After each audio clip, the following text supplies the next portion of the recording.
حضرت محمد صلی اللہ علیہ وآلہ وسلم کا جنازہ کس نے پڑھایا؟ وفات کی خبر سنتے ہی حضرت عمر اور ابو بکر رضی اللہ تعالی عنہم پر کیا گزرے؟ بسم اللہ الرحمن الرحیم۔ السلام علیکم۔ زما وائس یوٹیوب چینل کے معزز خواتین و حضرات، حضور نبی کریم صلی اللہ علیہ وآلہ وسلم کی وفات سے ایک دن قبل آپ کی طبیعت میں کچھ افاقہ ہوا۔ حضرت ابو بکر صدیق رضی اللہ تعالی عنہ صبح کی نماز سے فارغ ہو کر آپ کے حجرے مبارکہ میں تشریف لے گئے۔ آپ کے چہرے پر سکون دیکھا، چونکہ یہ دن حضرت ابو بکر صدیق رضی اللہ تعالی عنہ کی دو بیویوں میں سے ایک کی باری کا تھا، جو مدینہ سے ایک کوس کے فاصلے پر مقام سنا میں موجود تھی۔ اس لیے حضرت ابو بکر صدیق رضی اللہ تعالی عنہ آپ سے اجازت لے کر وہاں چلے گئے، اور دیگر صحابہ کرام بھی آپ کی اطمینان کی کیفیت دیکھ کر اپنے گھروں کو لوٹ گئے۔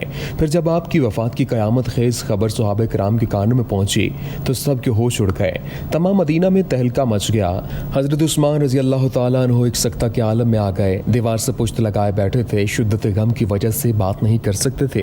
حضرت علی کرم اللہ وجہہ کا یہ حال تھا کہ زار و قطار روتے تھے، روتے روتے بے ہوش ہو گئے۔ اسی طرح حضرت عمر رضی اللہ تعالی عنہ انتہائی پریشانی کے عالم میں تلوار کھینچ کر کھڑے ہو گئے اور بلند آواز سے فرمانے لگے، منافقین کا گمان ہے کہ حضور انتقال کر گئے ہیں، آپ ہرگز فوت نہیں ہوئے ہیں بلکہ آپ اپنے پروردگار سے ملنے گئے ہیں، آپ ضرور واپس آئیں گے۔ حضرت ابو بکر صدیق رضی اللہ تعالیٰ عنہ جو مدینہ سے ایک کوس کے فاصلے پر تھے، خبر ملتے ہی سیدھا مدینہ تشریف لے آئے اور انتہائی غم کی کیفیت میں حضرت عائشہ رضی اللہ تعالی عنہا سے اجازت لے کر حجرہ مبارکہ میں تشریف لے گئے، چہرہ انور سے چادر ہٹائی، پیشانی مبارک پر بوسہ دیا اور روئے، جبکہ اس کے ساتھ بعد ازاں صدیق اکبر رضی اللہ تعالی عنہ حجرہ مبارکہ سے باہر تشریف لائے۔ صحابہ کرام انتہائی پریشانی اور اضطراب کے عالم میں تھے۔ حضرت عمر رضی اللہ تعالی عنہ انتہائی جوش میں تھے۔ صحابہ کرام حضرت ابو بکر صدیق رضی اللہ تعالی عنہ کی گرد جمع ہو گئے، اور اس موقع پر حضرت ابو بکر صدیق رضی اللہ تعالی عنہ نے انتہائی بلیغ، جامع اور مؤثر خطبہ دیا، جس کی تفصیل سیرت کی کتابوں میں موجود ہے۔ اس خطبہ سے یک لخت حیرت کا عالم ختم ہو گیا۔ اس کے بعد اچانک یہ خبر ملی کہ انصار ثقیفہ بنی سعد میں جمع ہو گئے ہیں اور آپ کی جانشینی کا مسئلہ درپیش ہے۔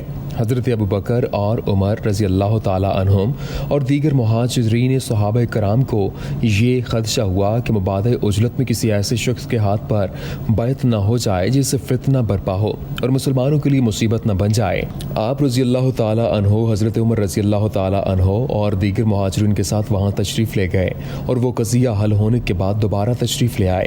حضرات اہل بیت آپ صلی اللہ علیہ وآلہ وسلم کی تجہیز و تکفین کے انتظام میں مصروف تھے، اور خود بعض روایات سے معلوم ہوتا ہے کہ آپ صلی اللہ علیہ وآلہ وسلم نے حضرت علی کرم اللہ وجہہ کو وصیت فرمائی تھی کہ ان کے علاوہ آپ کو کوئی غسل نہ دے، اور یہ کہ وہ حضرت علی کرم اللہ وجہہ اہل بیت کے تعاون سے آپ صلی اللہ علیہ وآلہ وسلم کو غسل دیں۔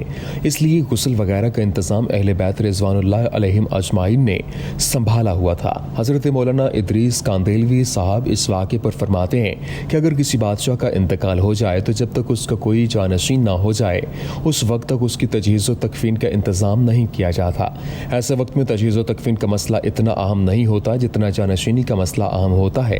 خیر خواہان حکومت کو یہ فکر ہوتی ہے کہ انتظام مملکت میں خلل نہ آئے، غنی موقع پا کر بے خبری میں حملہ نہ کر بیٹھے جس میں تمام ملک کی تباہی اور بربادی کا اندیشہ ہے، بلکہ بسا اوقات بے نظر مصلحت بادشاہ کی وفات تک کو چھپا لیتے ہیں اور جانشینی کے بعد اس کا اعلان کرتے ہیں، اور دنیا کی تمام حکومتیں بھی یہی قاعدہ ہے۔ اور اگر بادشاہ کے انتقال کے بعد سلطنت کے دو امیر ہو جائیں تو وہ سلطنت ضرور تباہ ہو جاتی ہے۔ ایک سلطنت کا دو امیر ہو جانا موجب خرابی اور باعث سے بربادی ہے، اور آپ صلی اللہ علیہ وآلہ وسلم کی وفات کے بعد منافقین اور کفار کی طرف سے غدر اور شور و شر کا احتمال و اندیشہ تھا۔ ایسے وقت میں شراسہ اسلام کی حفاظت اولین کام تھا۔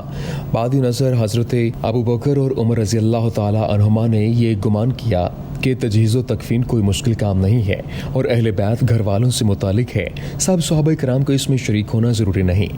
غلامان اہل بیت بھی یہ خدمت انجام دے سکتے ہیں، بلکہ تمام صحابہ کرام کو یہ معلوم تھا کہ وفات سے انبیاء کرام کے اجسام مبارکہ میں کوئی تغیر نہیں آتا، اس لیے تاخیر دفن کا کوئی اندیشہ نہ کیا اور کمال دانش مندی سے فتنہ اور فساد کا دروازہ بند کر دیا اور مسلمانوں کو افتراق سے بچا لیا۔ کہ اس کے بعد